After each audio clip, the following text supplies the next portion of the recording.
तालियां जोरदार।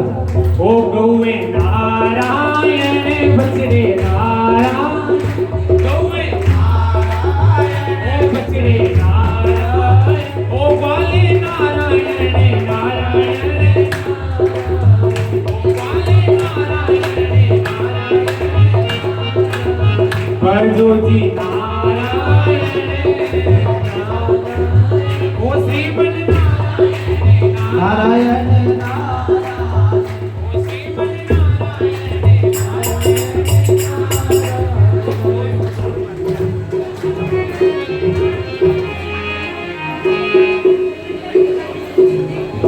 नारायण। शिराले शिराले बोले गोविंद भगवान की, कृष्ण कन्हैया लाल की जय। भैया जगह नहीं मिली बैठने की, जगह नहीं बैठने की, थोड़े थोड़े आगे हो जाए,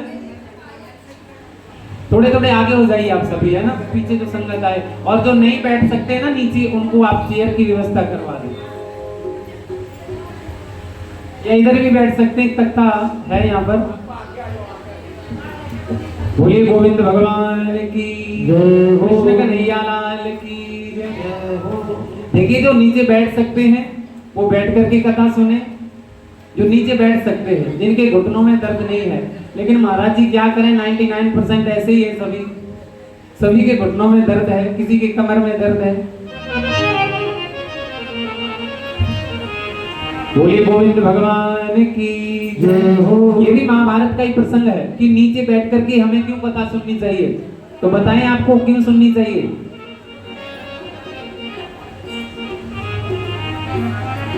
हाँ जी, अब उठक बैठक थोड़ी कम कीजिए और व्यास गति की तरफ ध्यान, सभी का ध्यान व्यास गति की तरफ। हाँ जी, तो आप सभी बताएंगे कथा कहाँ छोड़ी थी। बिंद्रावन कथा कहाँ छोड़ी थी जी? हाँ जी माताओं जी, कथा कहाँ छोड़ी थी? माताराम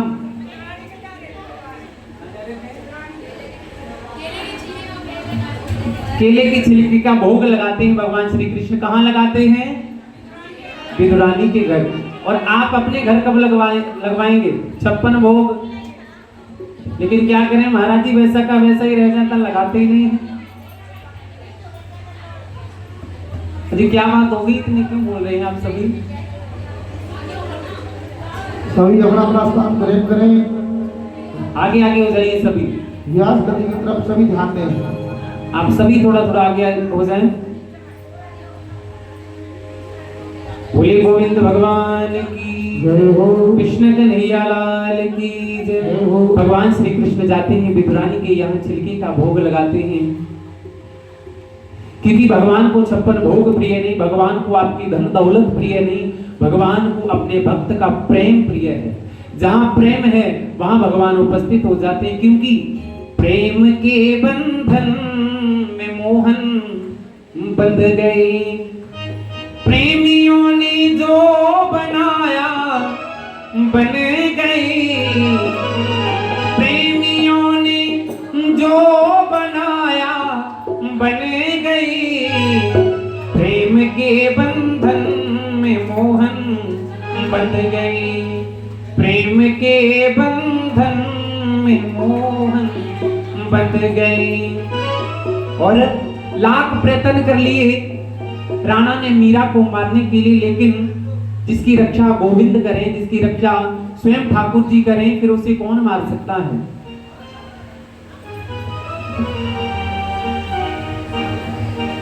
कि प्रेम के बंधन में मोहन, मीठी मीठी तालियों के साथ सभी।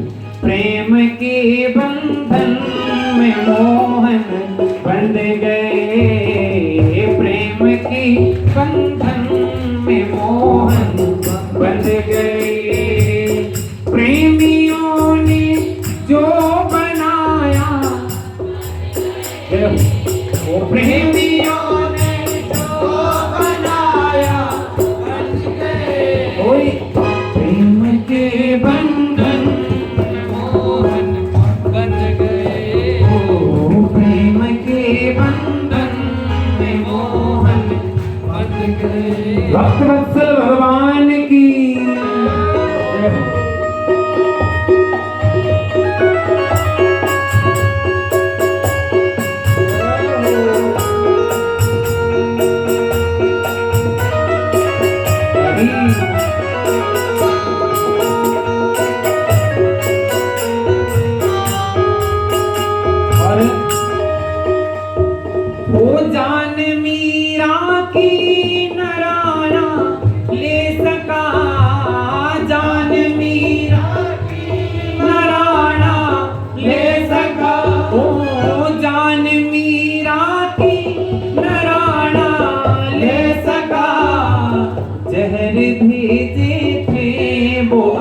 अमृत बन गए, जहर मीठे थे वो अमृत बन गए।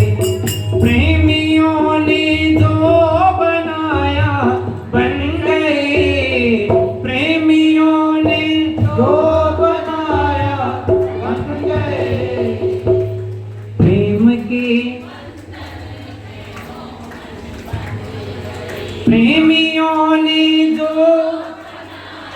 बन गई, प्रेम के बंधन में मोहन बन गए, प्रेम के बंधन में मोहन बन गए। ओ प्रेम के बंधन में मोहन बन गए। बोले गोविंद भगवान की।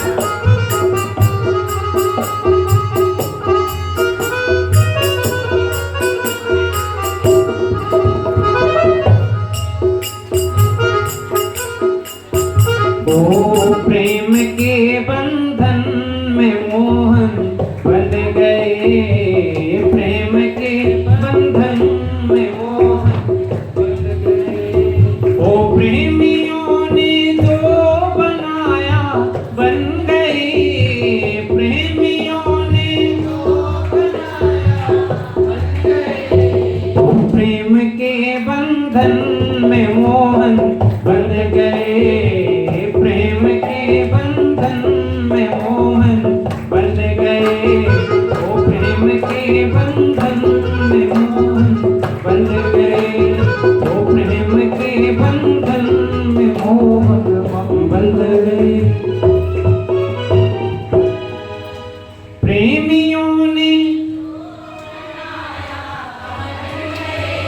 ओ प्रेमियों ने प्रेम के बंधन में मोहन। भात नरसी भगत का तुमने भरा, भात नरसी और वृंदावन के सेठ सामल बन गए। वो वृंदावन के सेठ सामल बन गए। नरसिंह ने पुकारा तो सावल सेठ बनकर के आ गए, मीरा ने पुकारा तो गिरधर बनकर के आ गए, सबरी ने पुकारा तो राम बनकर के आ गए, प्रहलाद ने पुकारा तो सुदर्शन चक्रधारी भगवान विष्णु बनकर के आ गए। जिसने जिस भाव से पुकारा उस ही भाव में भगवान उपस्थित हो गए, क्योंकि भगवान भाव के भूखे हैं, ना कि आपके ऐश्वर्य के भूखे हैं, ना कि आप भगवान आपकी धन दौलत के भूखे हैं, ना कि भगवान आपकी 56 भोग के भूखे हैं। जहां प्रेम है ना सच्चा, वहां भगवान अपने आप उपस्थित हो जाते हैं। बस शर्त यह है कि सच्चा प्रेम होना चाहिए। मुख में राम बगल में छुरी, ऐसी भक्ति से भगवान कभी प्रसन्न नहीं होते। चाहे आप कितनी भी भागवत सुन लो, कितना भी सत्संग सुन लो, लेकिन जब तक मन निर्मल नहीं है तब तक भगवान को पाना बड़ा ही मुश्किल है। कि निर्मल मन जन सो मोहि पावा, मोह कपट छल छिद्र न भावा। कौन कह रहा है? राम जी कह रहे हैं कि मुझे वही भक्त प्रिय है जिसका मन निर्मल है, जिसका हृदय निर्मल है। मैं उसी के उस हृदय रूपी उस कमल में जाकर के विराजमान हो जाता हूँ। बस शर्त ये है कि अपने हृदय को भक्त निर्मल कर ले। और आज वही विद्वानी भगवान का चिंतन कर रही है, भगवान उसके सामने उपस्थित हैं और आज भोग लगा रही है। तो छिलकों का विदुर जी का आगमन हो जाता है। विद्वानी पागल हो गई हो क्या? क्या भगवान को भोग लगा रही हो? विदुर जी जैसे ही आए, भगवान के हाथ से वो छिलके छीन लिए और भगवान को जो विदुर जी पूजा में गए थे तो फल लेकर के आए थे, वो ताजे फल खिलाने लगे। भगवान कहते हैं कि विदुर जी, जो फल, जो आनंद इन छिलकों में था वो तुम्हारे द्वारा खिलाए हुए इन फलों में नहीं है। जो आनंद मेरी चाची के द्वारा खिलाए गए इन छिलकों में है, वो आनंद किसी और में नहीं है।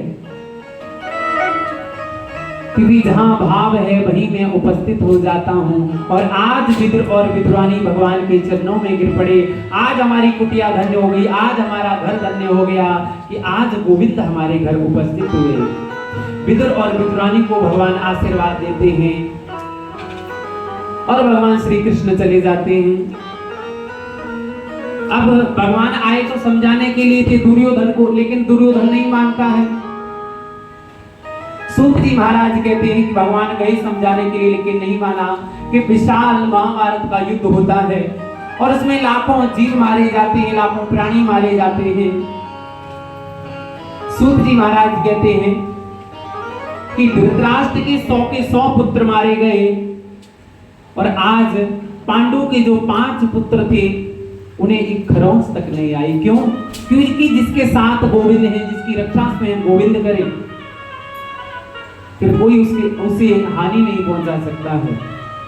दुर्योधन भगवान के पास गया तो भगवान ने एक बार एक शर्त रखी और दुर्योधन और युधिष्ठिर को बुलाया कि आप दोनों मेरे पास आए, मेरे पास सब कुछ है। अक्षौणी सेना है, नारायणी सेना मेरे पास है और मैं स्वयं हूं। मुझे कोई मांगे या मेरी सेना को मांगे, ये मैंने छूट दी। दोनों को बुलाया क्योंकि दोनों ही मेरे लिए एक समान है, बुआ के पुत्र हैं। भगवान ने कहा कि युधिष्ठिर तुम पहले मांगो क्योंकि तुम बड़े हो। अब क्योंकि दुर्योधन अधर्मता बोल पड़ा बीच में, वासुदेव तुम सदा से ही 5 पांडवों की पक्ष में रहते हो और आज कुछ मांगने की बात आई तो आप युधिष्ठिर से कह रहे हैं कि तू पहले मांग ले। अन्य ध्यान कहां है आगे वालों? भगवान किससे कह रहे हैं मांगने के लिए? युधिष्ठिर से। जैसे ही युधिष्ठिर से भगवान कहते हैं मांगने के लिए, दुर्योधन बोल पड़ता है, कहता है कि प्रभु आप सदा इनके पक्ष में रहते हैं, आज मांगने की बात आई फिर भी आप कह रहे हैं कि ये पहले मांगे। नहीं, पहले मैं मांगूंगा आपसे।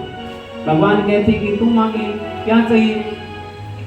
अब दुर्योधन मन में विचार करता है कि भगवान श्री कृष्ण ने तो पहले ही प्रतिज्ञा कर रखी है कि कोई अस्त्र शस्त्र उठाएंगे नहीं महाभारत में, तो मैं इस निहत्थे वासुदेव का क्या करूंगा?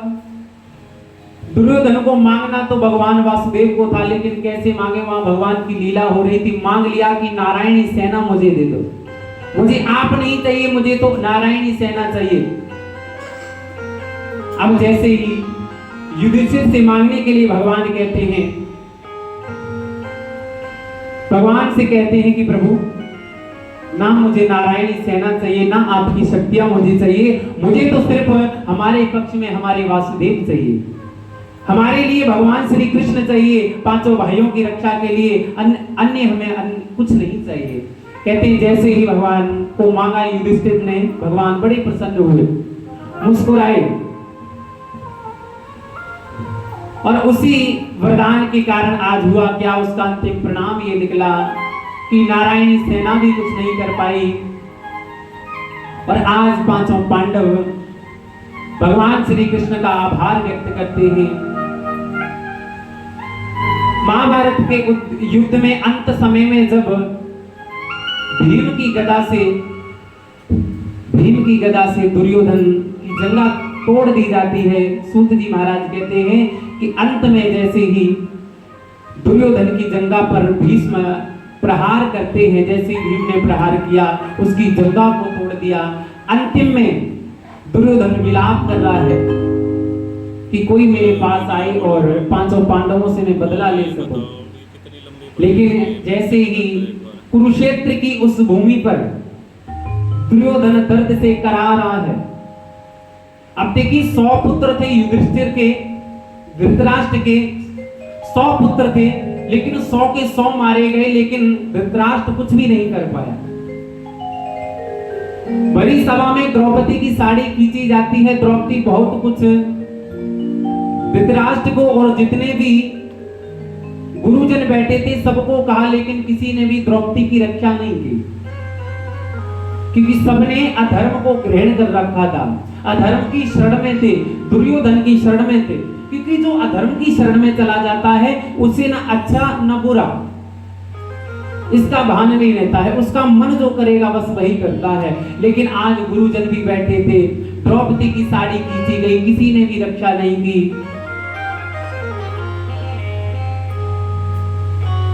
वासुदेव भगवान श्री कृष्ण जब द्रौपदी भरी सभा में अपने परिवारजनों को पुकारती है, कोई अन्य नहीं थे द्रौपदी की लज्जा को लूटने वाले, साड़ी खींचने वाले, उसके अपने ही थे।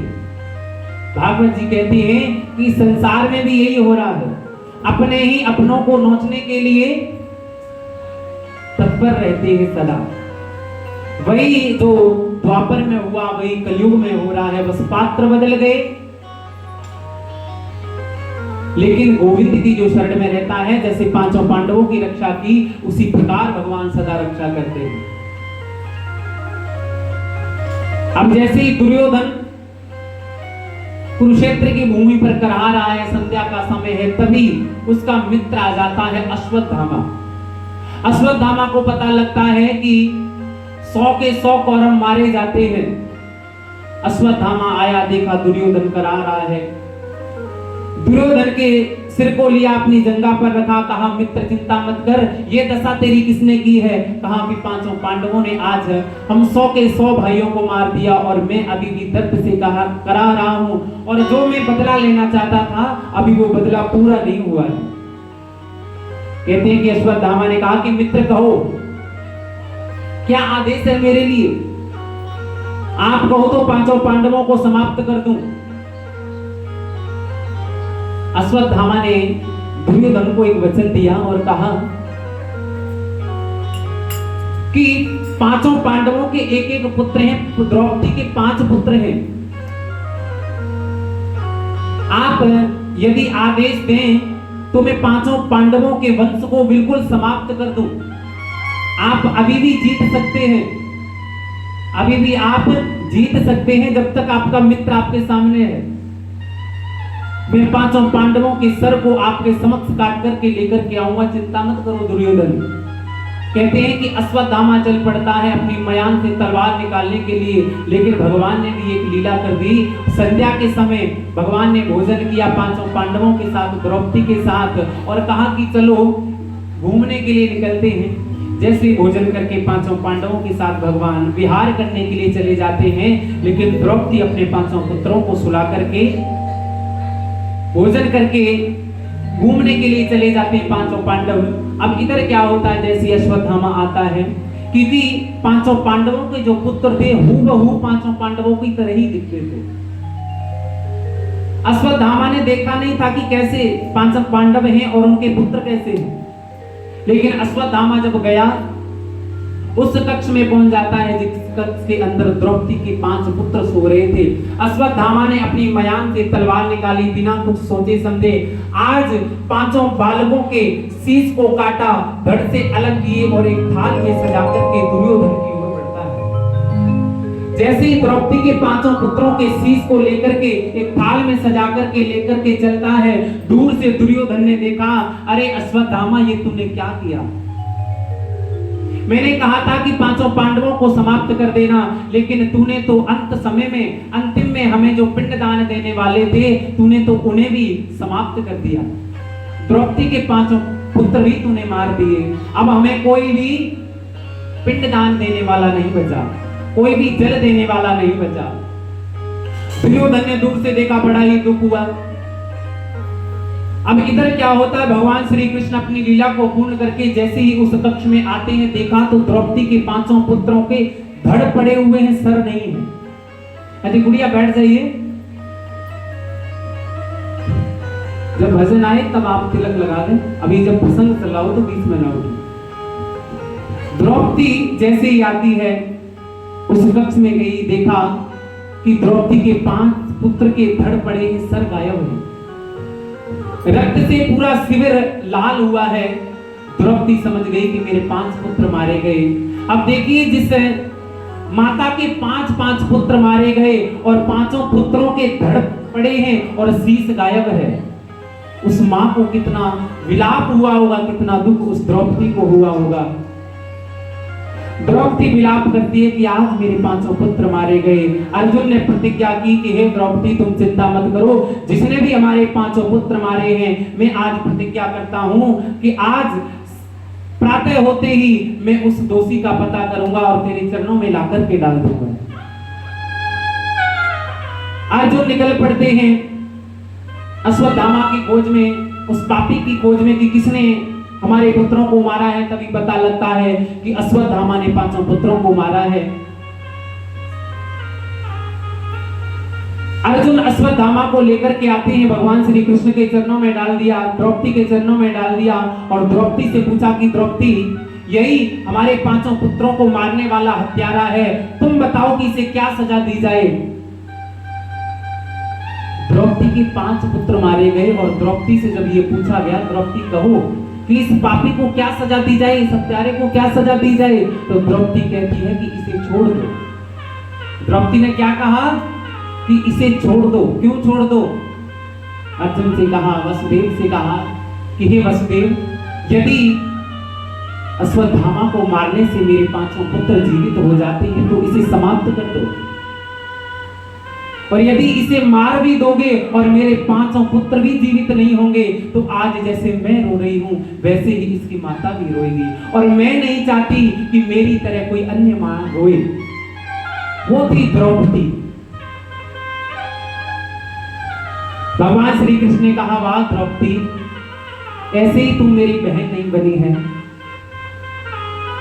भगवान श्री कृष्ण आज द्रौपदी के शीश पर हाथ मिलाते हैं और वासुदेव से पूछा गया कि वासुदेव, आप ही बताएं कि अब अश्वत्थामा को क्या सजा दी जाए। भगवान ने कहा कि पहले तो ये गुरु का पुत्र है, इसलिए ये भी गुरु के समान हुआ, इसे मारना नहीं चाहिए। यदि किसी सम्माननीय व्यक्ति का हम भरी सभा के अंदर अपमान कर देते हैं तो वो मरे के समान ही होता है ना। कई बार बड़ी सभा के अंदर किसी का हम अपमान करते, किसी के लिए कोई शब्द कहते तो उसे बहुत दुख होता है, उसे लगता है कि मेरी इंसल्ट हो गई, बेइज्जती हो गई। तो भगवान ने यही कहा कि अश्वत्थामा की आप क्या करें, शिखा को काट दें और इसके मस्तक पर ज्ञान की मणि है वो उस मणि को निकाल लें। ज्ञान चक्षु को जैसे ही निकाला जाता है, अश्वत्थामा की उस शिखा को काट लिया जाता है और आज पूरे नगर में उसे घुमाया जाता है, उसका अपमान किया जाता है, लेकिन उसके मन में जो प्रतिशोध की भावना चल रही है वो अभी तक भी समाप्त नहीं हुई है। अश्वत्थामा का अपमान तो हो गया, लेकिन उसके मन में ये विचार आया कि मैं बदला अवश्य लेकर के रहूंगा, इन 5 पांडवों के वंश को समाप्त करके रहूंगा। तभी क्या होता है, अश्वत्थामा ने ब्रह्मास्त्र चलाया। इधर क्या होता है, आज ब्रह्मास्त्र जैसे ही अश्वत्थामा ने ब्रह्मास्त्र छोड़ दिया, किसकी तरफ, जिस कक्ष में अभिमन्यु की पत्नी उत्तरा गर्भ से है। 5 पांडवों का अंतिम वंशज छोटे से परीक्षित जी महाराज उत्तरा के गर्भ में बैठे हैं और आज द्रौपदी जो उत्तरा की सास है वो उनके कक्ष में विराजमान है, बैठी है। और आज क्या होता है, आज द्रौपदी आज उत्तरा के कक्ष की तरफ जैसे ही ब्रह्मास्त्र को छोड़ा जाता है, आज काली काली घटाएं छा जाती हैं, जोरदार आंधी तूफान आज उत्तरा के घरों की ओर बढ़ता है।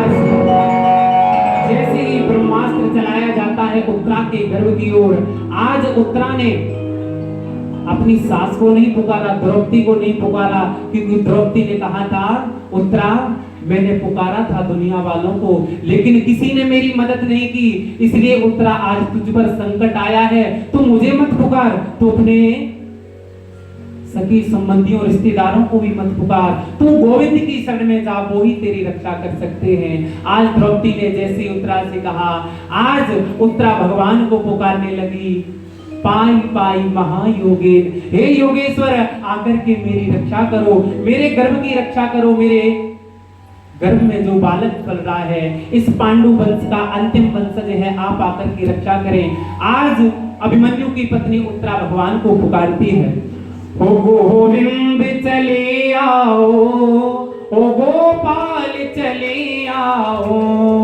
ओ गोविंद चले आओ। मीठी तालियों के साथ सभी। गोपाल चले आओ, ओ गोविंद चले आओ, ओ गोपाल चले आओ, ओ गो। हाँ जी महाराज जी, ढोलक सही करते हैं, आवाज नहीं है हमारी। गोपाल चले आओ, ओ गोविंद चले आओ, ओ गोपाल चले आओ, हे मुरलीधर माधव, ओ नंदलाल चले आओ, हे मुरलीधर माधव, ओ नंदलाल चले आओ, ओ गोविंद, ओ गोपाल चले, ओ गोविंद चले आओ, ओ गोपाल चले आओ, ओ गोविंद चले आओ, ओ गोपाल चले आओ। ओ हे मुरलीधर माधव, हे मुरलीधर माधव, ओ नंदलाल चले आओ, हे मुरलीधर माधव, ओ नंदलाल चले आओ, ओ नंदलाल चले आओ। आज उत्तरा ने जैसे भगवान को पुकारा, आज जो लीला भगवान ने कभी नहीं की, वो लीला आज भगवान ने की।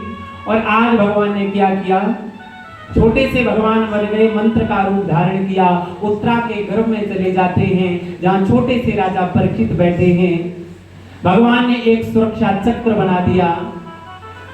आज तक भगवान ने अवतार ग्रहण किया, देवकी की कोख में भगवान नहीं गए, लेकिन आज उत्तरा के गर्भ के अंदर भगवान चले जाते हैं और उसके गर्भ की रक्षा करते हैं। ब्रह्मास्त्र चलाया जाता है, लेकिन ब्रह्मास्त्र अपने प्रभाव को समाप्त कर देता है। जैसे ही भगवान श्री कृष्ण ने रक्षा की गर्भ की, आज द्रौपदी और उत्तरा को सांत्वना मिलती है कि भगवान ने उनके गर्भ की रक्षा की। कहते हैं कि वही पांचों पांडवों के जो अंतिम वंशज हुए, राजा परीक्षित जी महाराज, उनका जन्म होता है उत्तरा के उस कक्ष के अंदर पांचों पांडवों के महलों में। बोले पृथ्वी जी महाराज की जय, गोविंद भगवान की जय हो। छोटे से पृथ्वी जी महाराज का जैसे प्रागट्य होता है इस धरती पर, सूत जी महाराज कहते हैं अब शिष्य तो आ गया, शिष्य तो आ गया, अब गुरु किस प्रकार से धरती पर आते हैं। सुखदेव जी महाराज का आगमन इस धरती पर कैसे होता है, हे सोनकादिक ऋषियों, अब मैं वो तुम्हें कथा सुनाता हूँ। बोले गोविंद भगवान की जय हो। आइए इस प्रसंग में हम सभी मिलकर के प्रवेश करें। उससे पहले एक भजन, और आपको जो ये द्वितीय दिवस की जो कथा चल रही है, ये कथा YouTube पर लाइव चल रही है। हाँ जी भैया, YouTube का श्याम प्रेमी जी 345, श्याम प्रेमी 345, हाँ जी। श्याम प्रेमी 345। यदि आप घर पे बैठ करके भी यदि इस कथा को सुनना चाहें तो सुन सकते हैं, YouTube पर ये लाइव चलेगी। बोले गोविंद भगवान की जय, कृष्ण कन्हैया लाल की जय। तो आइए हम सभी मिलकर के ठाकुर जी का एक भजन, उसके उपरांत आज के दूसरे प्रसंग में हम सभी मिलकर के प्रवेश करेंगे। बोले गोविंद भगवान की जय। ओ इतनी कृपा, ओ इतनी कृपा सावरे बनाए रखना, इतनी कृपा सावरे बनाए, मुझे मरते दम तक, ओ मुझे मरते दम तक, ओ इतनी कृपा, ओ इतनी कृपा सावरे बनाए रखना, इतनी कृपा सावरे बनाए रखना, मुझे मरते दम तक सेवा में लगाए रखना, मुझे मरते दम तक सेवा में लगाए रखना, इतनी कृपा। बोले गोविंद भगवान की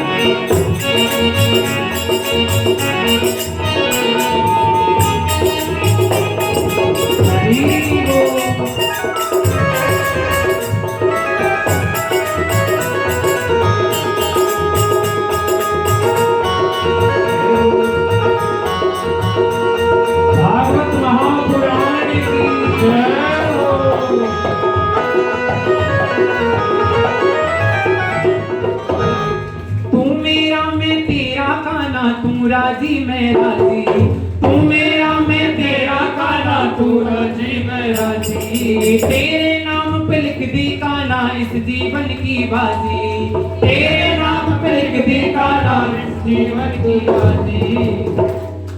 तू मेरा मैं तू राजी मैं राजी, तेरे नाम पे। पीछे वालों किसके नाम पे बाजी लिखी है? बोलिए पीछे वाले। तेरे नाम पे लिख दी कान्हा, और लाज तुम्हारे ओ लाज तुम्हारे हाथ में बचाए रखना, ओ लाज तुम्हारे हाथ में बचाए रखना। ओ मुझे मरते दम तक सेवा में लगाए रखना, मुझे मरते दम तक सेवा में लगाए रखना। इतनी कृपा गोविंद भगवान की जय।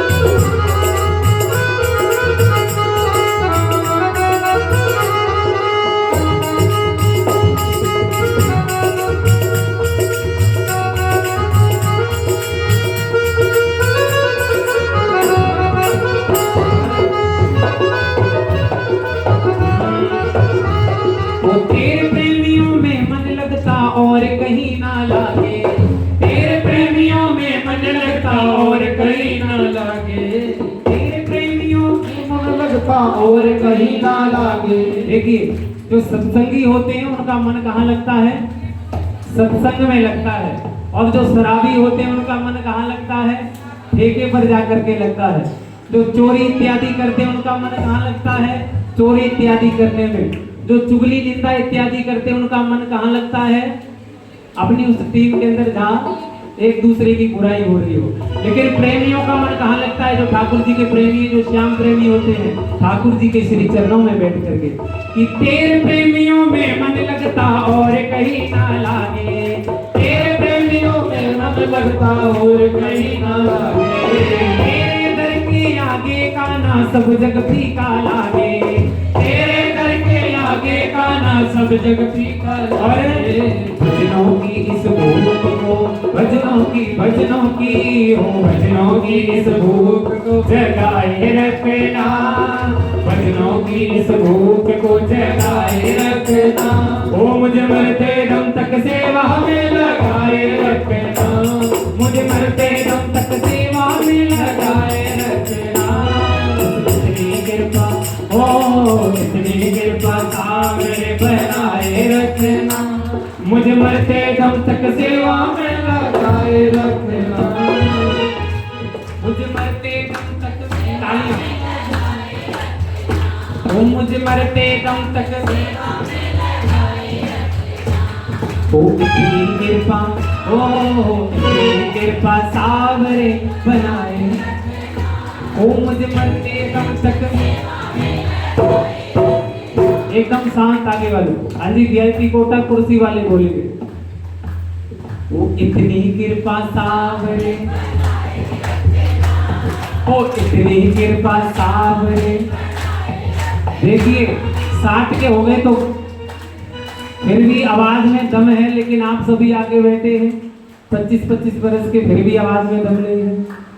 ओ इतनी कृपा सावरे बनाए रखना, ओ इतनी कृपा सावरे बनाए रखना, मुझे मरते दम तक सेवा में लगाए रखना, ओ मुझे मरते दम तक सेवा में लगाए रखना। ओ इतनी कृपा सावरे बनाए रखना, ओ इतनी कृपा सावरे बनाए रखना, ओ मुझे मरते दम तक सेवा में लगाए रखना, ओ मुझे मरते दम तक सेवा में लगाए रखना, ओ मुझे मरते दम तक सेवा में लगाए रखना।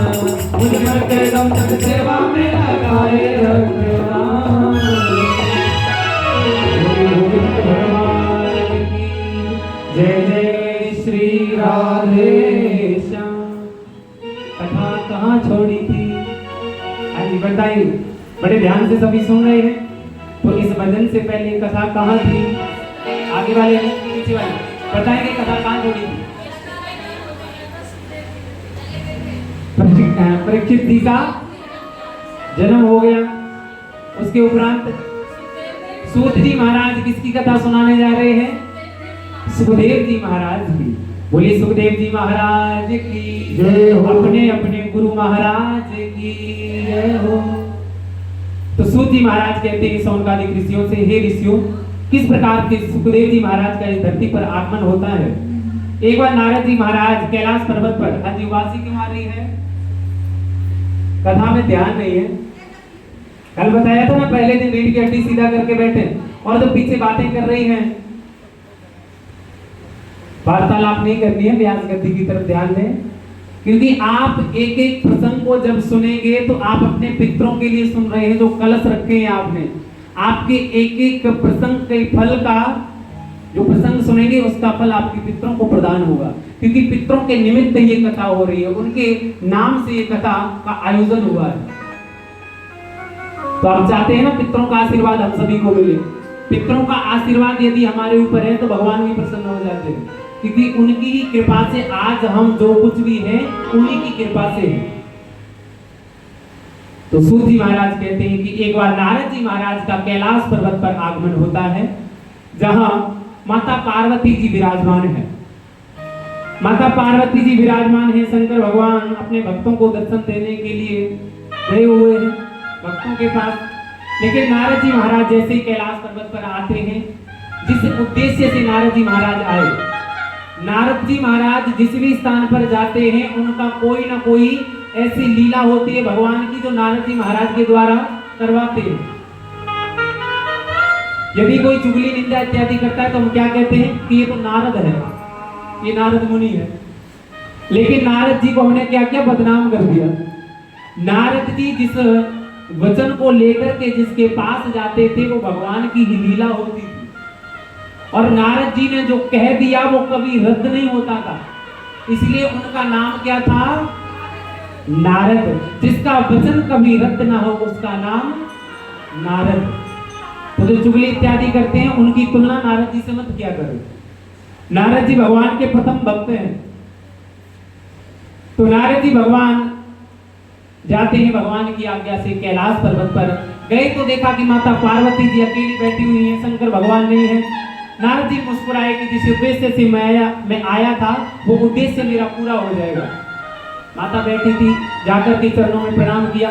बोलिए जगदम्बे मैया की जय। माँ के चरणों में जाकर के जैसे ही प्रणाम किया, माता पार्वती जी ने पूछा, कहो नारद जी कैसे आगमन हुआ कैलाश पर्वत पर?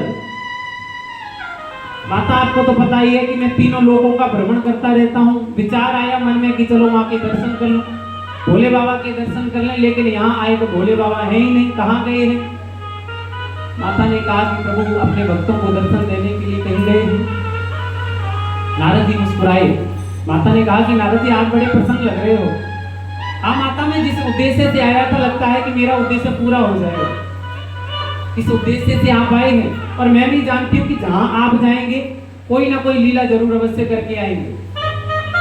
नारद जी महाराज माता पार्वती जी से कहते हैं कि माता, भगवान गए अपने भक्तों को दर्शन देने के लिए, लेकिन कभी आपको कहकर के जाते हैं कि मैं कौन से भक्त से मिलकर के आ रहा हूँ, कहाँ जा रहा हूँ?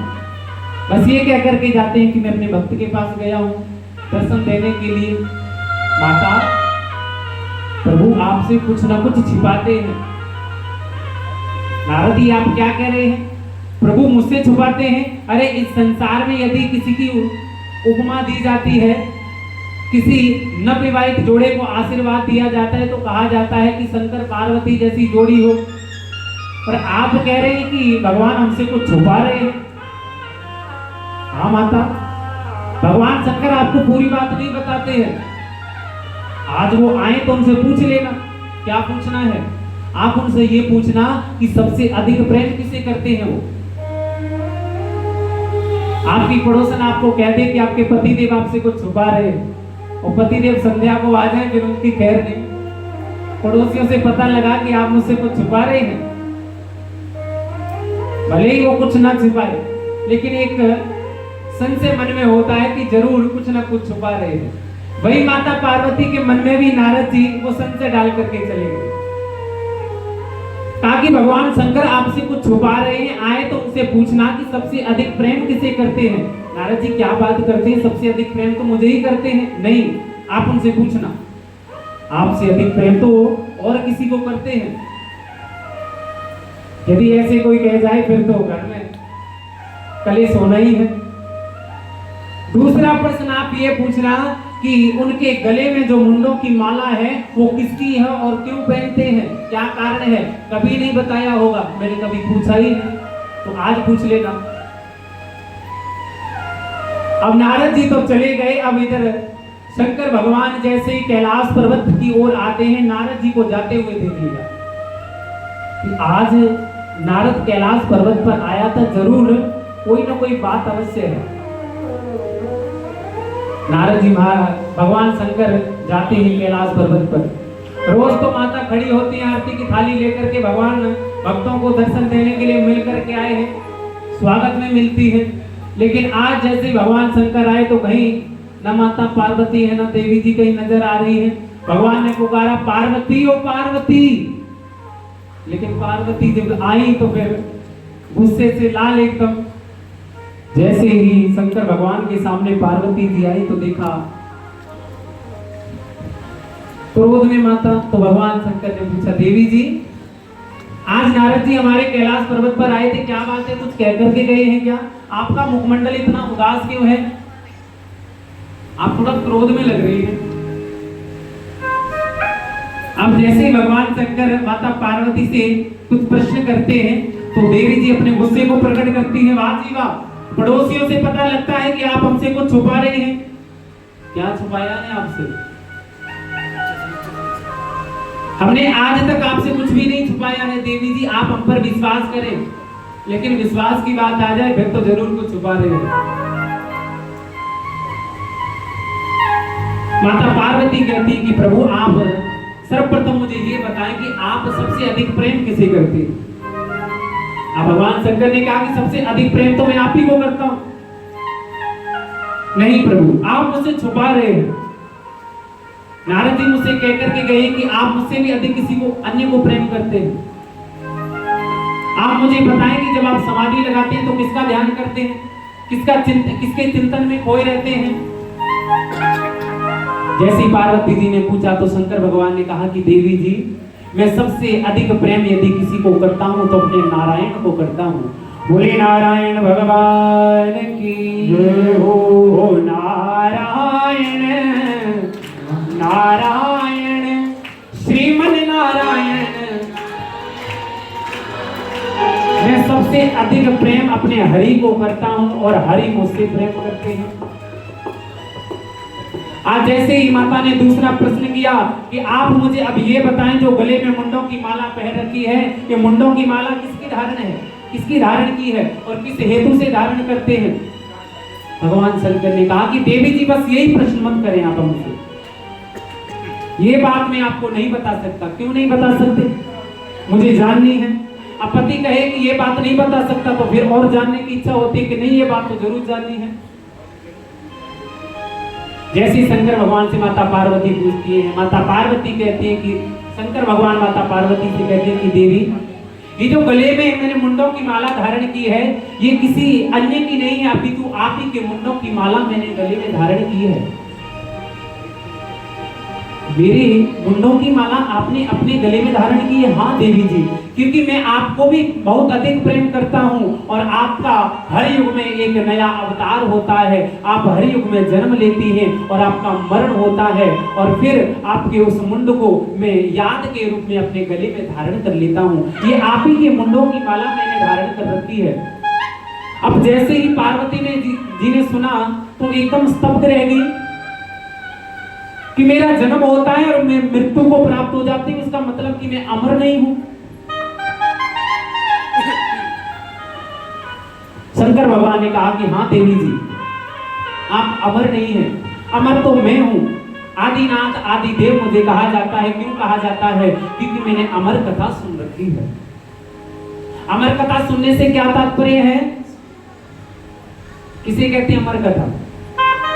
भगवान का नाम ही अमर कथा है। ये श्रीमद् भागवत रूपी गंगा ही अमर कथा है। सत्संग ही अमर कथा है। जिसने सत्संग अपने हृदय में धारण कर लिया वो सदा के लिए अमर हो गया।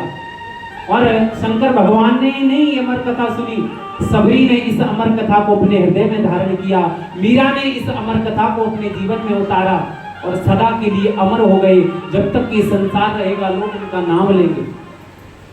लेकिन हम कोई ऐसा काम न करके जाएं, इसी दुनिया वाले ये कहें कि अच्छा हुआ भगवान ने उठा लिया। हमारे जाने के बाद लोग ये ना कहें कि बहुत अच्छा हुआ भगवान ने उठा लिया।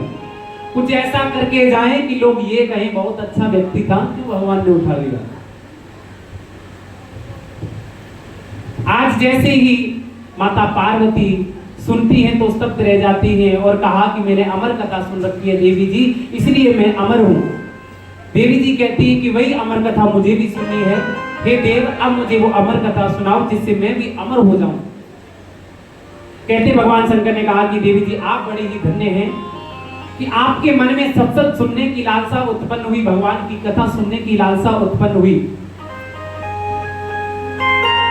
आज भगवान शंकर ने पार्वती जी से कहा कि सत्संग हर किसी को नहीं मिलता है, हरि की कथा हर किसी को नहीं मिलती है। हे देवी जी, मैं इस कथा को आपको सुनाऊंगा, लेकिन आज इस कैलाश पर्वत पर मेरे या आपके अतिरिक्त कोई तीसरा व्यक्ति ना हो। भगवान ने अपने त्रिशूल को भेजा और कहा कि हे त्रिशूल तुम जाओ और पूरे कैलाश पर्वत की एक परिक्रमा करके आओ। देखो कोई कैलाश पर्वत पर छुप करके ये कथा तो नहीं सुन रहा। कहते हैं कि भगवान का त्रिशूल जाता है पूरे कैलाश पर्वत की एक परिक्रमा की, देखा कोई भी नहीं है। लेकिन तभी पद्म पुराण की कथा आती है कि इधर किशोरी जी के पास एक सुखदेव जी महाराज है। सुखदेव जी महाराज, सुखदेव किसे कहते हैं? सुख किसे कहा जाता है संस्कृत में? तोते को कहा जाता है। तो राधा रानी के पास, राधा रानी के बगीचे में एक तोता पालतू था। राधा रानी जब भी तोते के पास जाती, उनसे बातें करती तो एक नाम उन्हें सिखाती। ओ हरे कृष्णा ओ कृष्ण कृष्ण हरे हरे, हरे राम राम हरे हरे। ओ हरे कृष्ण ओ कृष्ण कृष्ण हरे हरे, ओ हरे राम ओ राम हरे हरे। ओ हरे कृष्ण ओ कृष्ण कृष्ण हरे हरे, ओ हरे राम ओ राम हरे हरे। ओ हरे कृष्ण ओ कृष्ण कृष्ण हरे हरे, ओ हरे राम ओ राम हरे हरे। राधा रानी सुखदेव जी को भगवान श्री कृष्ण का जाप सुनाती है, नाम सुनाती है। और सुखदेव जी भगवान, वो सुख यानी तोता, भगवान श्री कृष्ण के नाम का उच्चारण करने लगता है। राधा रानी को कृष्ण का नाम बहुत प्रिय है और कान्हा जी को, ठाकुर जी को राधा नाम बहुत प्रिय है। तो अब सुखदेव जी महाराज, वो तोता राधा रानी के चरणों में जब भी जाता तो कृष्ण जी का नाम लेकर के, ठाकुर जी का नाम लेकर के राधा रानी के चरणों में नृत्य करता है। राधा रानी उनकी भक्ति से इतनी प्रसन्न हो गई और सुखदेव से कहा, उस तोते से कहा कि हे सुखदेव, आज मैं तुम्हें आशीर्वाद देती हूँ, तुम जाओ कैलाश पर्वत पर जहां भगवान शंकर अमर कथा सुना रहे हैं। मैंने तुम्हारे मुख से अपने प्रभु का नाम सुना है और मैं बहुत प्रसन्न हूं। जाकर के तुम अमर हो जाओ। उस अमर कथा को सुनो जाकर के। कहते हैं कि सुखदेव जी महाराज उड़कर के कैलाश पर्वत पर आ जाते हैं, विराजमान हो गए जहां शंकर भगवान कथा सुना रहे थे। माता पार्वती जी कथा सुनने के लिए बैठी हैं। भगवान शंकर के आगे एक ऊंचा आसन दिया गया भगवान शंकर को, और नीचे आसन पर माता पार्वती जी बैठी है। और भगवान शंकर ने कहा कि जब भी मैं भगवान की कथा सुनाना आरंभ करूं, आप बीच बीच में क्या करें, भगवान के जयकारे लगाएं, भगवान के जैसे ही मैं कथा सुनाऊं बीच बीच में हुंकारे भरे। लेकिन देवी जी को क्या हुआ, क्या आ गई, निद्रा आ गई। आप में से भी किसी को निद्रा तो नहीं आ रही है? बोले गोविंद भगवान की। अब निद्रा का प्रसंग आया तो इसमें भी क्या है, भागवत जी में 3 प्रकार के श्रोता पहुंचते हैं। कितने प्रकार के? 3 प्रकार के पहुंचते हैं। कौन कौन से पहुंचते हैं? प्रथम कैटेगरी के एक होते हैं श्रोता। श्रोता होते हैं जो सबसे उच्च कोटि के होते हैं। वो आएंगे, एक सुंदर सा आसन लेकर के विराजमान हो जाएंगे, हाथ में भगवान की माला होगी, भगवान का मुख में नाम जाप चल रहा होगा। जिस स्थान पर, जिस जगह पर उन्हें जगह मिलेगी आकर के विराजमान हो जाएंगे, गोविंद के चरणों में ध्यान लगाएंगे। ये क्या है, उच्च कोटि के श्रोता होते हैं। और एक होते हैं सरोता। श्रोता और सरोता। श्रोता कैसे होते हैं, ये आएंगे तो सही कथा में, लेकिन एक पेन और डायरी लेकर के आएंगे कि गलतियां कौन कौन सी हो रही है कथा में। उनको भगवान की कथा से कुछ लेना देना नहीं। एक माता जी खड़े हैं, यदि आप इनको एक आसन दे दे, कुर्सी दे दे। बोली ठाकुर जी महाराज की जय हो, कृष्ण कन्हैया लाल की। माता जी आप आगे आ जाइए, परिक्रमा करके इधर आ सकते हैं। हाँ जी, तो दूसरी कैटेगरी के श्रोता कैसे होते हैं? हाँ जी, ध्यान सभी का इधर, अमिया जी पहुंच जाएंगे, सभी का ध्यान इधर।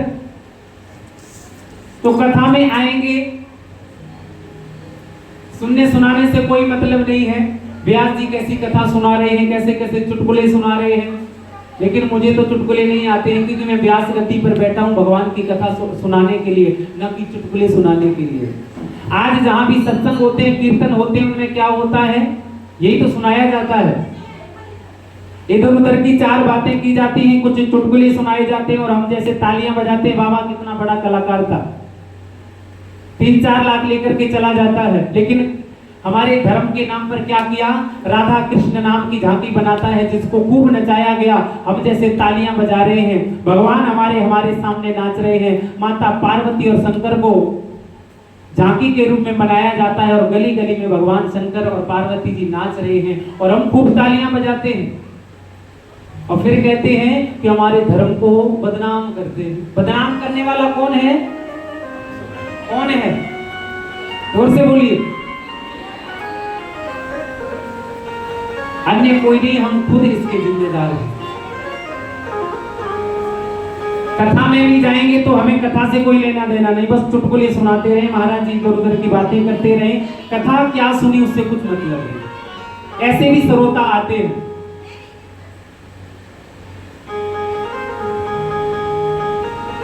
तो कथा कैसी होनी चाहिए, जो प्रथम श्रेणी के जो श्रोता होते हैं,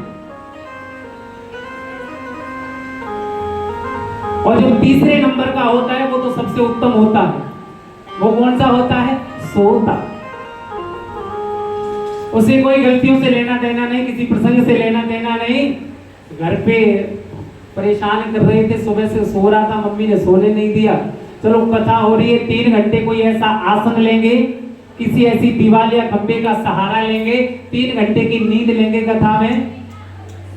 ये कौन सी कैटेगरी के हो गए, तीसरे नंबर के। आप में से कोई नहीं है तीसरे नंबर वाला, कोई नहीं है। बोले सच्चे दरबार की, कृष्ण कन्हैया लाल की जय। जय जय श्री राधे श्याम। तो आप सभी जो हैं वो प्रथम श्रेणी वाले बैठे हैं, श्रोता बैठे हैं आप सभी। तो आज माता पार्वती भी श्रोता बनकर के बैठी है, लेकिन श्रोता बनकर के तो बैठी, लेकिन कब सो गई, कब सोता हो गई पता नहीं है। क्योंकि कथा यही कार्य करती है, जहाँ सत्संग होता है, जहाँ भगवान की सच्ची वाणी सुनाई जाती है, निद्रा देवी आकर के विराजमान हो जाती है। भक्तों के ऊपर। अब इधर सुखदेव जी महाराज आ गए, पार्वती जी तो सो गई, निद्रा आ गई। और जो तोते महाराज थे, जो सुखदेव जी महाराज थे, वो पार्वती जी की जगह हुंकारे भर रहे हैं, जयकारे लगा रहे हैं। क्योंकि तोते को आप जैसा बताएंगे, जैसा पढ़ाएंगे, वो वैसा ही बोलेगा। अब क्योंकि माता पार्वती कथा सुन रही थी तो अब तोता भी हुंकारे भर रहा है। तो भगवान शंकर, क्योंकि जब भगवान शंकर कथा हरि की जब कथा सुनाते हैं तो समाधि लगा करके कथा सुनाते हैं। आंखें बंद हैं भगवान शंकर की, सामने कौन बैठा है, कौन कथा सुन रहा है उनको नहीं पता, लेकिन तोता महाराज, सुखदेव जी महाराज उस अमर कथा को सुन लेते हैं। अमर कथा को जैसे ही सुखदेव जी महाराज ने सुन लिया और भगवान शंकर ने जैसे अपने नेत्र खोले, सामने पार्वती जी तो सो गई। पार्वती जी तो सो गई। अब सोने से तात्पर्य यहाँ क्या है? देखिए, वो तो जगत जननी माँ जगदम्बा है। ये भगवान की लीला हो रही थी कि कलयुग में भी ऐसा ही होगा, जहाँ सत्संग होगा, जहाँ भगवान की लीला का बखान होगा, निद्रा देवी हमारे ऊपर आप सवार हो जाएगी, जिससे वो कथा से वंचित कर देती है, जिससे हमें पूर्ण लाभ नहीं मिल पाता है।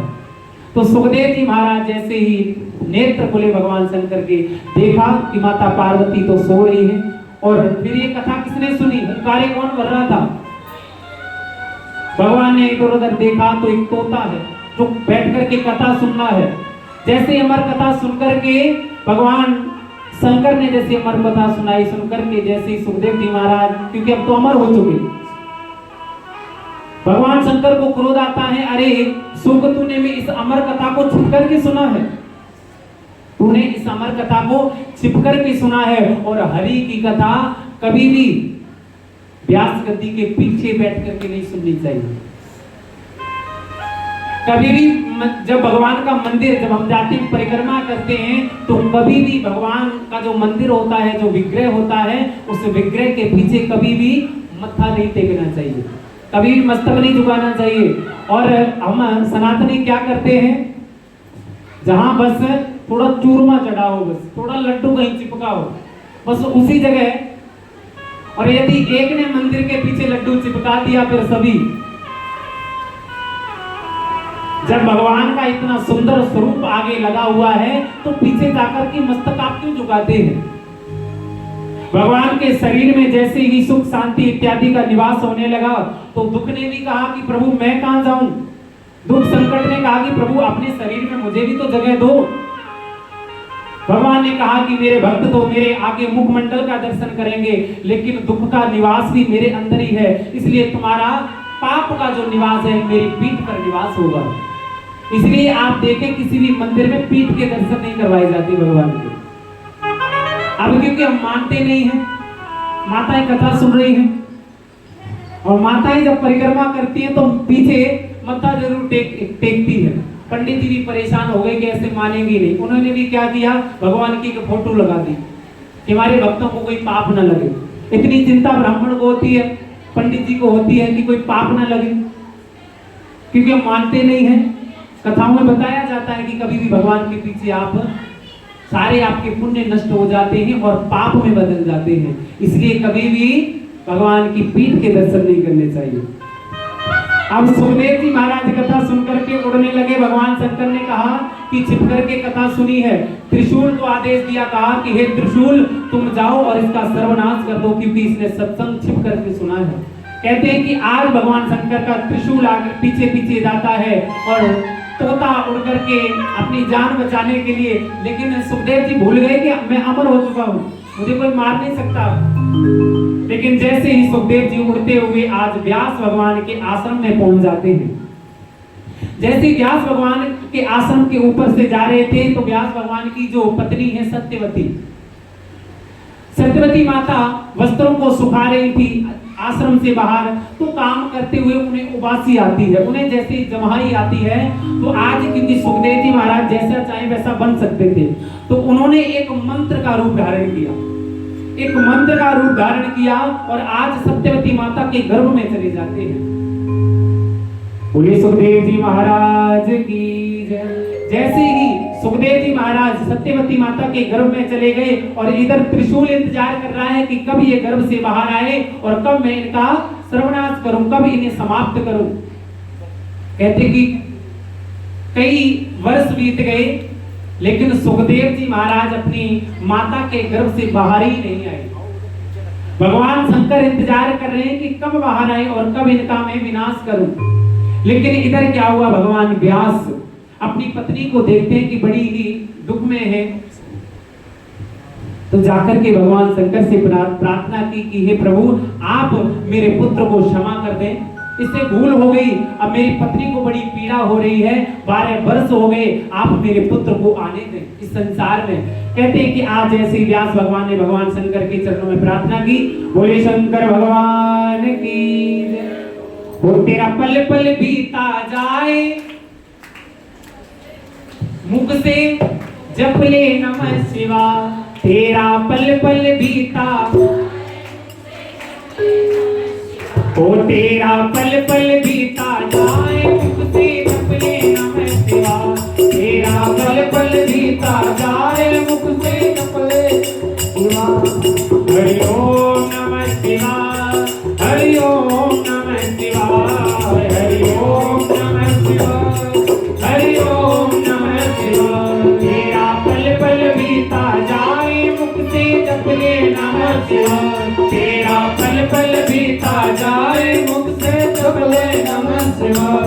ओ हरि ओम नमः शिवाय, हरि ओम नमः शिवाय, हरि ओम नमः शिवाय, हरि ओम नमः शिवाय। तेरा हर्ष बीता, मुख से तेरा जय हो, ओ तेरा पल पल, ओ मुख से जप ले नमः शिवाय, मुख से जप ले नमः शिवाय, हरि ओम नमः। ओ तेरा पल पल बीता जाए, मुख से, ओ तेरा पल पल बीता जाए, मुख से जप ले नमः। बोले शंकर भगवान की कितने ताली के साथ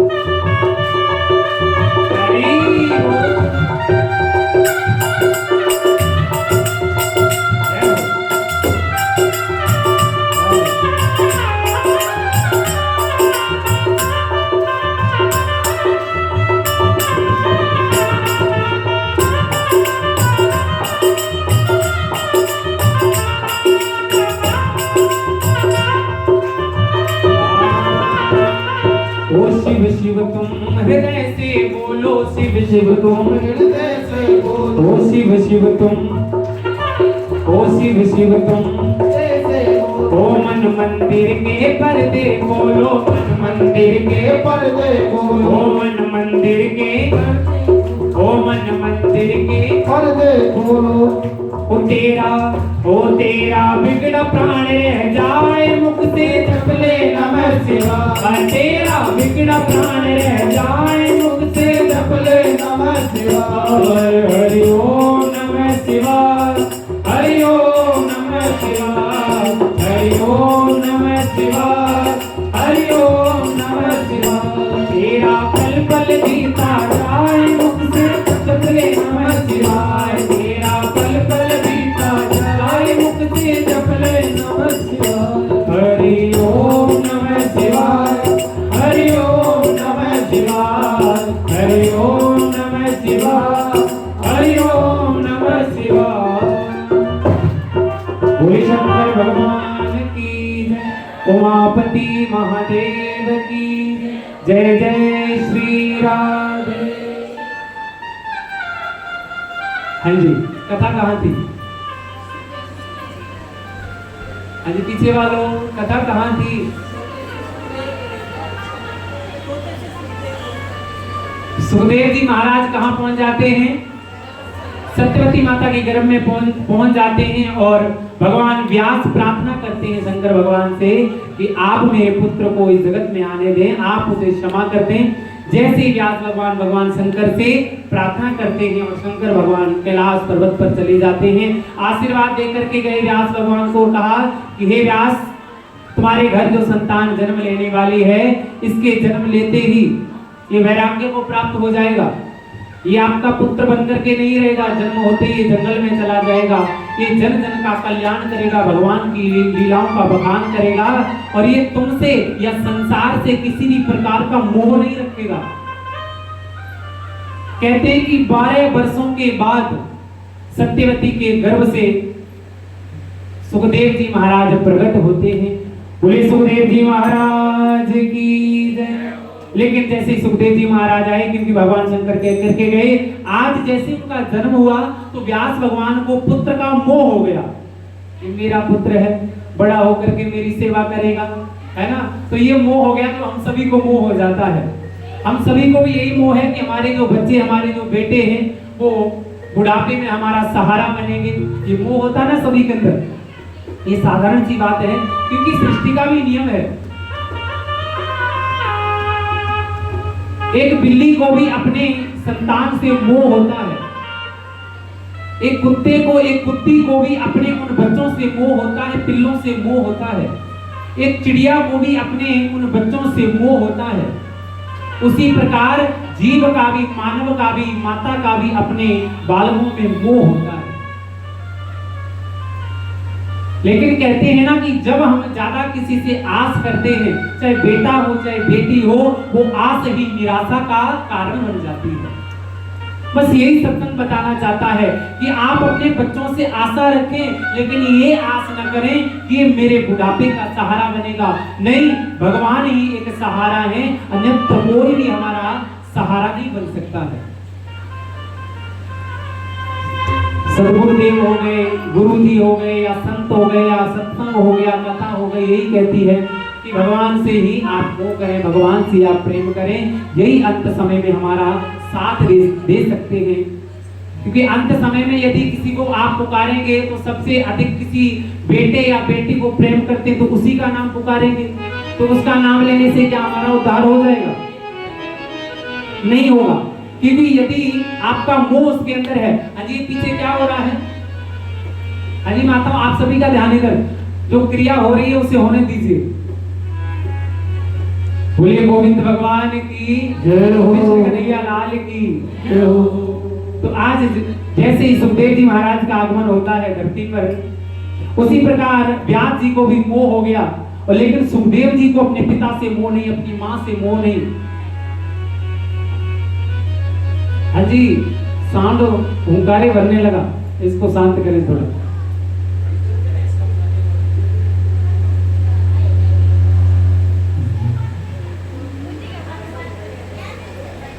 बोलिए गोविंद भगवान की जय, कृष्ण कन्हैया लाल की जय। इसका बेस तो बिल्कुल आपने कम कर रखा है, आवाज भी बिल्कुल नहीं है इसमें।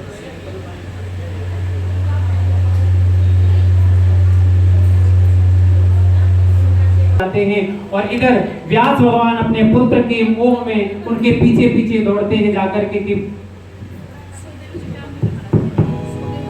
आज वृक्षों ने तन्मय होकर के आवाज दी और कहा कि हे व्यास भगवान, आप जिस पुत्र के मोह में बंध करके विलाप कर रहे हैं, ये पुत्र आपका नहीं है, अपितु ये पूरे संसार के लिए आया है, ये पूरे जगत का कल्याण करेगा। इसलिए आप अपने इस मोह के अंदर अपने इस पुत्र को न बांधें और इसे आप भगवान की भक्ति की ओर जाने दें। इसकी आवाज इस व्यास गद्दी तक सीमित है। गुंजाहाट बोलो गोविंद, ओ गोविंद बोलो हरि गोपाल, बोलो गोविंद बोलो हरि गोपाल, बोलो श्री राधा रमण हरि गोविंद बोलो, श्री राधा रमण हरि गोविंद बोलो, श्री राधा रमण हरि गोविंद बोलो, गोविंद बोलो हरि गोपाल बोलो, गोविंद बोलो हरि गोपाल बोलो, श्री राधा रमण हरि गोविंद बोलो, श्री राधा रमण हरि गोविंद।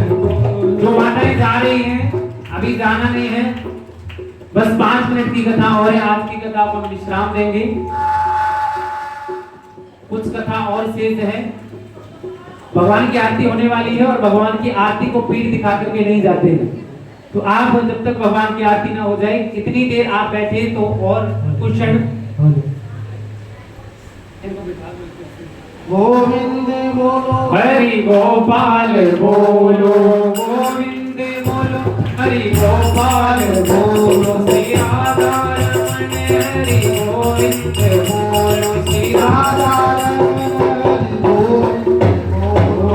बोले गोविंद भगवान की जय हो, कृष्ण कन्हैया लाल की जय हो।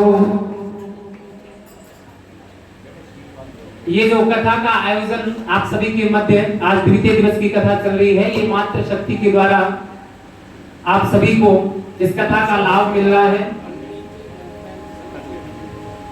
तो आप सभी एक बार मात्र शक्ति के लिए जोरदार तालियां बजाएंगे कि आप ही की कृपा से ये सुंदर भागवत के आयोजन हो रहा है।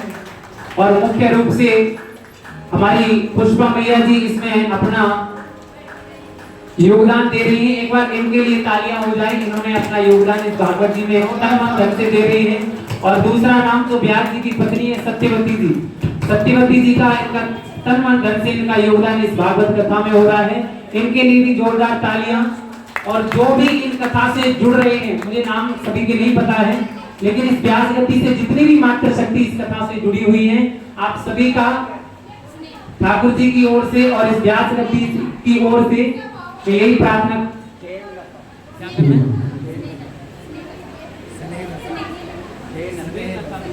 अच्छा, स्नेहलता जी वो भी इस कथा से जुड़ी हुई है, तो उनके लिए भी जोरदार तालियां। और जितनी भी मात्र शक्ति, अब जितनी भी मात्र शक्ति का मतलब है कि आप जितने भी हैं, ठाकुर जी को सभी के नाम पता है। गुप्त रूप से की गई भक्ति, गुप्त रूप से किया गया सत्संग, गुप्त रूप से किया गया मंत्र जाप बहुत प्रभावशाली होता है।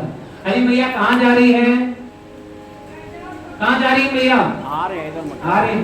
बोले गोविंद भगवान की। अधिवेशन की कथा हो है, उसे ध्यान से सुने। अब सुखदेव जी महाराज का जैसे आगमन होता है, अब राजा परीक्षित क्या क्या होता है, आइए उस प्रसंग में चलते हैं। राजा परीक्षित जी और 5 पांडव जैसे ही राजा परीक्षित को अपना संपूर्ण राज्य सौंप करके स्वर्ग आरोहण की ओर बढ़ते हैं भगवान श्री कृष्ण। और 5 पांडव भगवान श्री कृष्ण को प्रणाम करते हैं और जैसे ही स्वर्गारोहण की ओर बढ़ते हैं, अपने पुत्र अपने परपौत्र को राजा परीक्षित को अपना सर्वस्व सौंप करके चले जाते हैं। सभी का ध्यान व्यास गति की तरफ। बोले गोविंद भगवान की जय हो, कन्हैया लाल की। जैसे ही राजा परीक्षित को सर्व कार्यभार सौंप करके 5 पांडव चले जाते हैं और राजा परीक्षित अपने उस राज्य को संभाल रहे हैं। एक दिन क्या होता है, राजा परीक्षित बड़े ही धर्मात्मा राजा हुए। ये संतों की, ब्राह्मणों की, वैष्णव जनों की रक्षा करने वाले, उनके यज्ञ की रक्षा करने वाले, धर्म की रक्षा करने वाले राजा परीक्षित। एक बार क्या हुआ, ये घोड़े पर सवार होते हैं और शिकार खेलने के लिए जंगल में चले जाते हैं। जैसे ही जंगल में शिकार खेलने के लिए जाते हैं तो रास्ते में इनकी भेंट कलयुग से होती है।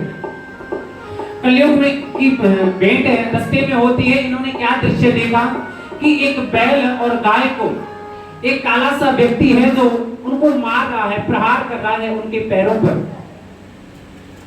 अब ये जो बैल है ये क्या है, यही धर्म है। बैल क्या है, धर्म है। और जो गौ माता है वो पृथ्वी माता है। कलयुग क्या कर रहा है, धर्म पर प्रहार कर रहा है, माता पृथ्वी को दूषित कर रहा है, दुख पहुंचा रहा है। जैसे ही कलयुग के 3 पैर तोड़ दिए कलयुग ने, अंतिम चरण बचा हुआ है, दान रूपी चरण बचा हुआ है कलयुग में।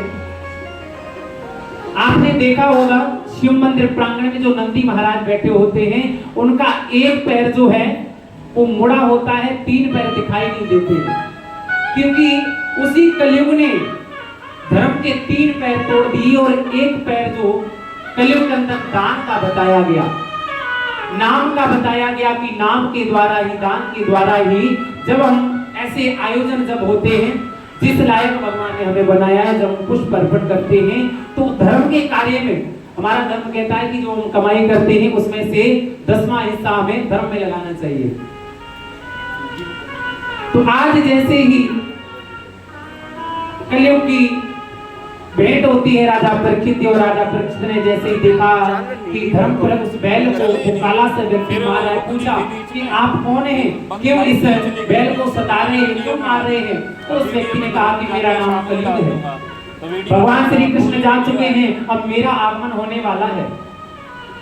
अब जैसे ही सुना कि मेरा आगमन होने वाला है धरती पर कलयुग का, राजा परीक्षित ने कहा कि तुम इस धरती पर आया है तो मेरे राज्य में नहीं जाएगा, क्यों ना मैं तुझे अभी ही समाप्त कर दूं। आज जैसे राजा परीक्षित ने एक तलवार निकाली और कलयुग को समाप्त करने लगे, मारने लगे, तभी कलयुग ने हाथ जोड़ करके प्रार्थना की कि हे राजन, मुझे आप मारे नहीं, मेरे अंदर बहुत से अवगुण हैं, लेकिन मेरे अंदर एक गुण भी है। कौन सा गुण है? कि कलयुग केवल नाम आधारा, ओ कलयुग केवल नाम आधारा, ओ सुमिरे सुमिरे नर उतरे ही पारा, ओ सुमिरे सुमिरे नर उतरे ही पारा, ओ कलयुग केवल नाम आधारा, कलयुग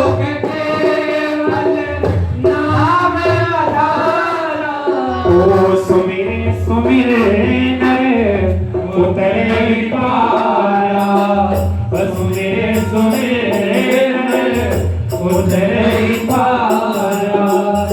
श्री राम जय राम जय जय राम, ओम श्री राम जय राम जय जय राम।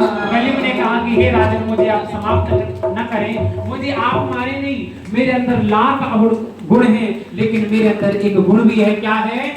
इस कलयुग के अंदर आप जप करें, आप तप करें, आप खूब तपस्या करें, लेकिन उसका फल प्राप्त नहीं हो सकता है। जो मेरे भगवान का जो सुमिरन करता है, भगवान का जो चिंतन करता है, भगवान का जो नाम लेता है, कलयुग के अंदर आसानी से कलयुग के अंदर भगवान की प्राप्ति वो व्यक्ति कर लेता है, वो वैष्णव कर लेता है।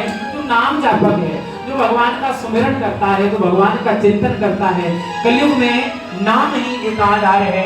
भगवान का हम नाम सुमिरन कर सकते हैं, क्योंकि हम तपस्या नहीं कर सकते, हम साधना भी नहीं कर सकते, हम व्रत इत्यादि भी नहीं कर सकते। हम व्रत कलयुग में कैसे करते हैं आप सभी को पता है, खूब खा पी करके व्रत करते हैं, तो उस व्रत का भी कोई फल नहीं मिलता है। इसलिए संत कहते हैं कि कलयुग में केवल नाम ही एक आधार है। आप खूब भगवान का नाम जाप करें, इससे कलयुग के अंदर प्राणी का उद्धार हो जाएगा।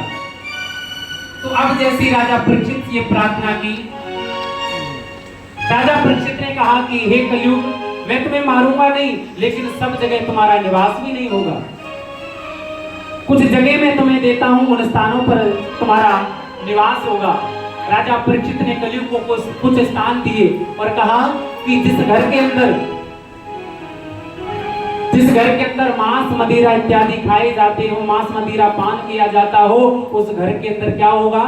कलयुग का निवास होगा। आपने देखा होगा कि जिस घर में दारू पी जाती है, मदिरा का पान किया जाता है, मांस भक्षण किया जाता है, तो दूसरों को मार करके अपना पेट भरते हैं, वो व्यक्ति भी कभी भी शांत नहीं रह सकता, सदा अशांत रहेगा आत्मिक रूप से।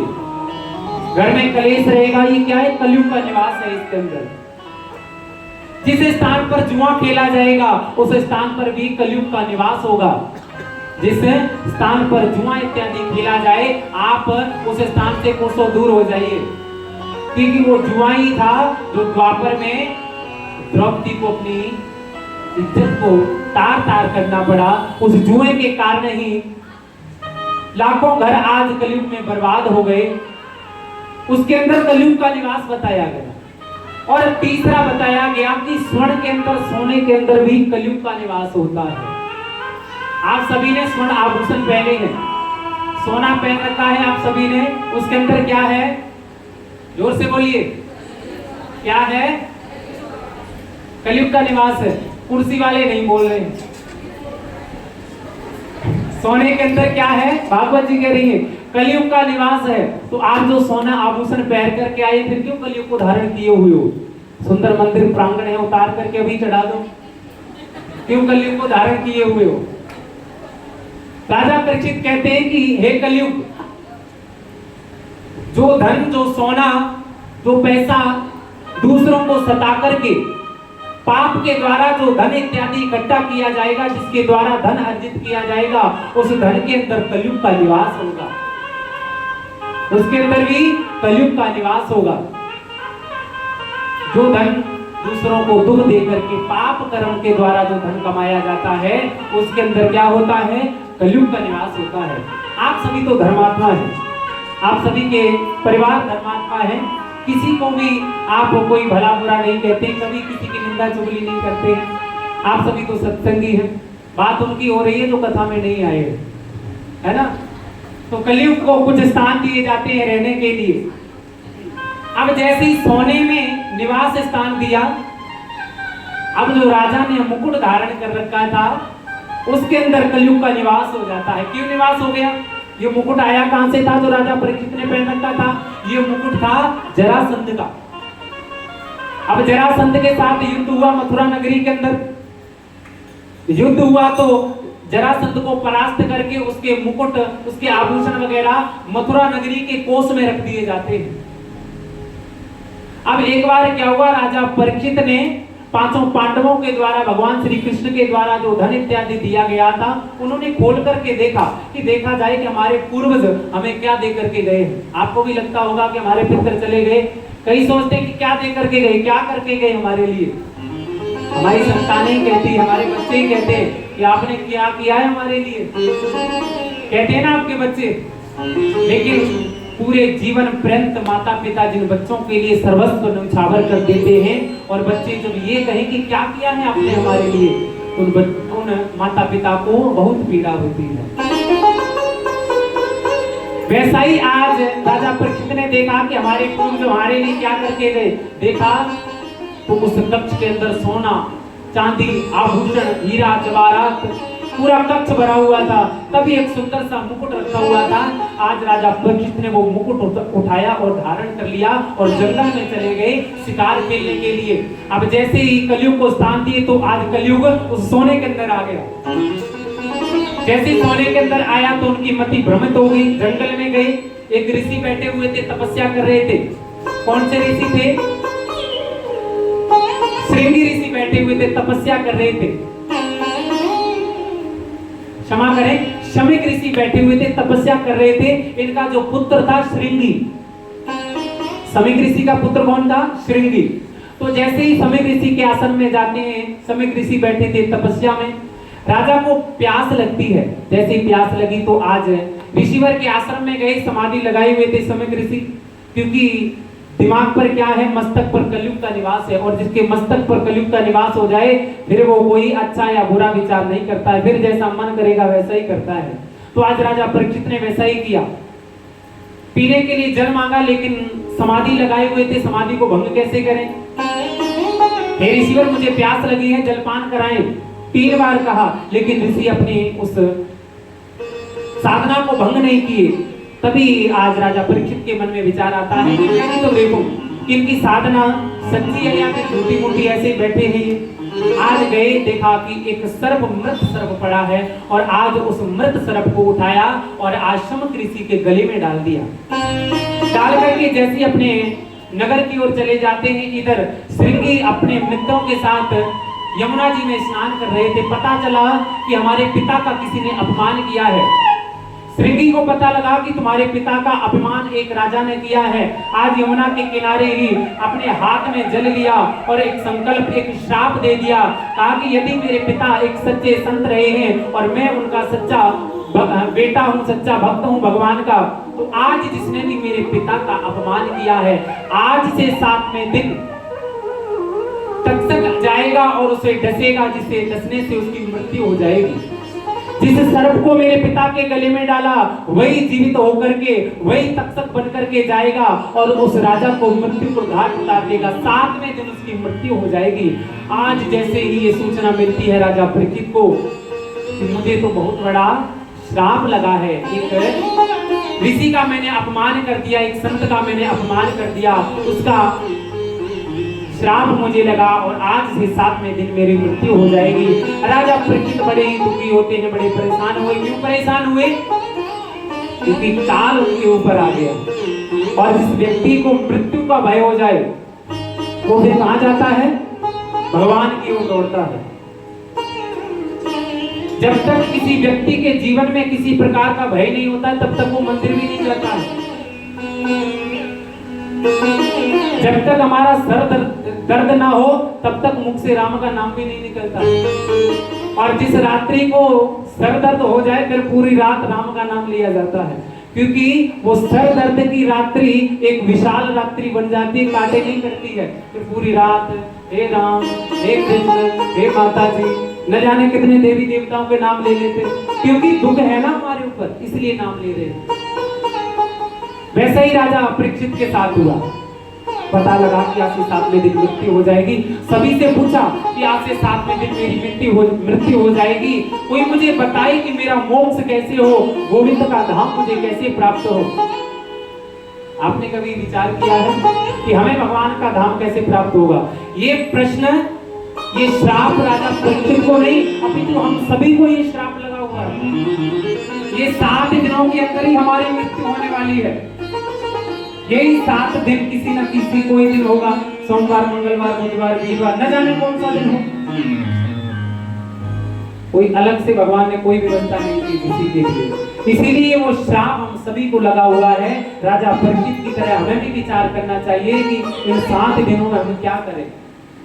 ऋषि आज राजा दर दर जाते हैं, सभी से पूछते हैं, लेकिन किसी ने नहीं बताया कि 7वें दिन मृत्यु हो तो उसे क्या करना चाहिए।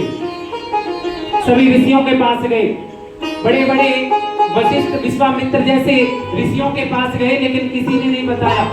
अब देखिए राजा परीक्षित तो आगे आगे चल रहे हैं, सभी ऋषि मुनि पीछे पीछे चल रहे हैं कि 7वें दिन जिसका मोक्ष हो जाए ऐसा गुरु कौन सा है, ऐसी कौन सी हरि की कथा है।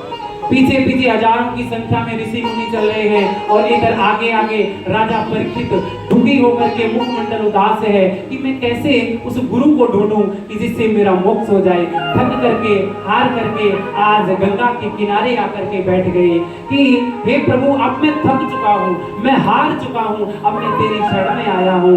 आप ही मेरे जीवन में कोई गुरु भेजें और अपने मोक्ष का द्वार मुझे बताएं। राजा परीक्षित जब थक गए तो कहां पहुंचे? भगवान श्री कृष्ण की शरण में पहुंच गए, गोविंद की शरण में पहुंच गए, गंगा के किनारे पहुंच गए, गोविंद का चिंतन कर रहे हैं कि कोई ऐसा गुरु आए। और कल सुखदेव जी महाराज मिलेंगे राजा परीक्षित को गंगा के किनारे। आज की कथा को अब यही विराम देते हैं। बोले गोविंद भगवान की जय हो, कृष्ण कन्हैया लाल की जय हो। और आपकी इस कथा में हमारे राजस्थान से हमारी माता श्री और उनके साथ हमारी जो माता श्री कथा में रहती है, हमारे साथ सदा हमारी कथा जहाँ भी होती है, चंपा जी शर्मा, ये राजस्थान की धरती से हमारी माता श्री और ये 3 माताओं का आगमन हुआ है कि इन्होंने भी देखा कि हरियाणा में कथा हो रही है, हरि के उस क्षेत्र में, तो चलते हैं, देख के आते हैं कि कैसी कथा हो रही है। तो आप सभी ऐसे ही ध्यान पूर्वक प्रत्येक प्रसंग को सुनते रहें, ठाकुर जी की इस कथा का आनंद लेते रहें। आज द्वितीय दिवस कथा का रहा।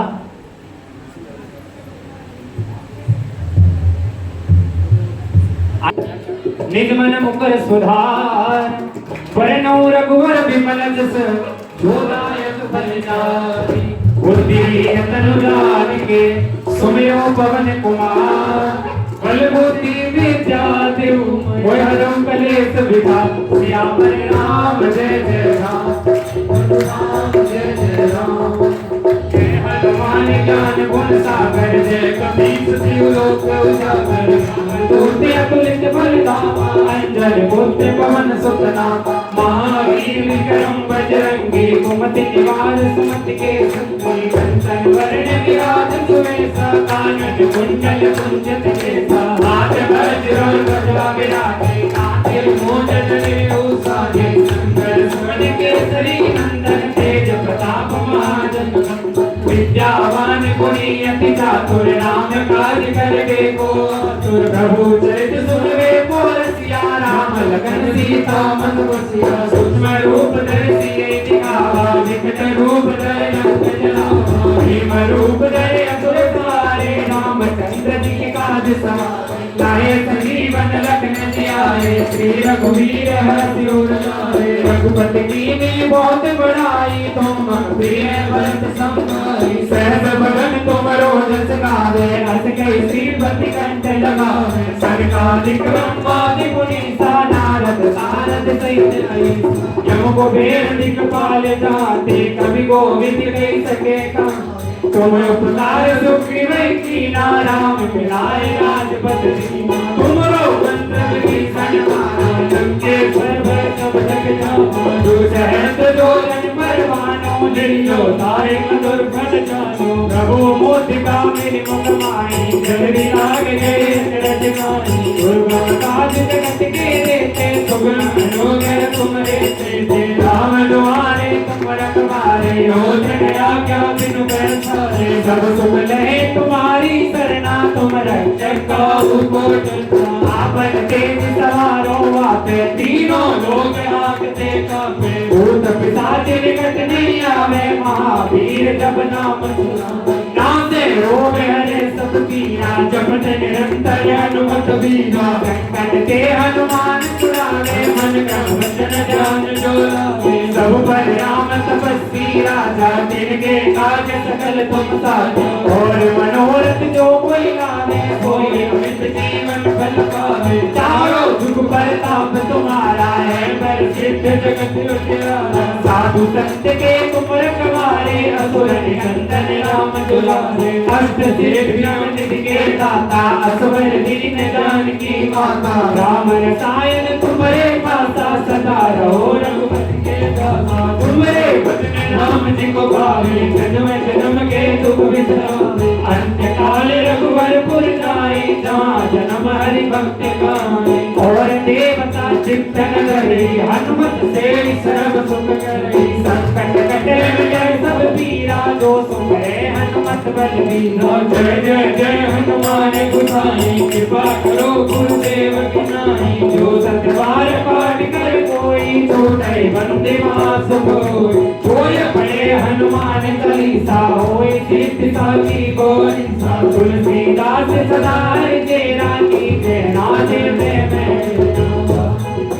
पवन करे संकट हरण मंगल मूर्ति रूप राम लखन सीता सहित हृदय बसो सुर भूप सियावर राम जय जय राम परशुराम जय जय राम सियावर राम जय जय राम मेरे प्रभु राम जय जय राम मंगल भवन मंगल हारी प्रभु सुदर्शन अजर दीन दयाल किरत संवारी हरो नाथ मम संकट वारी श्री राम जय राम बोलो श्री राम जय जय राम बोलो श्री राम जय जय राम श्री राम जय राम बोलो श्री राम जय जय राम बोलो श्री राम जय जय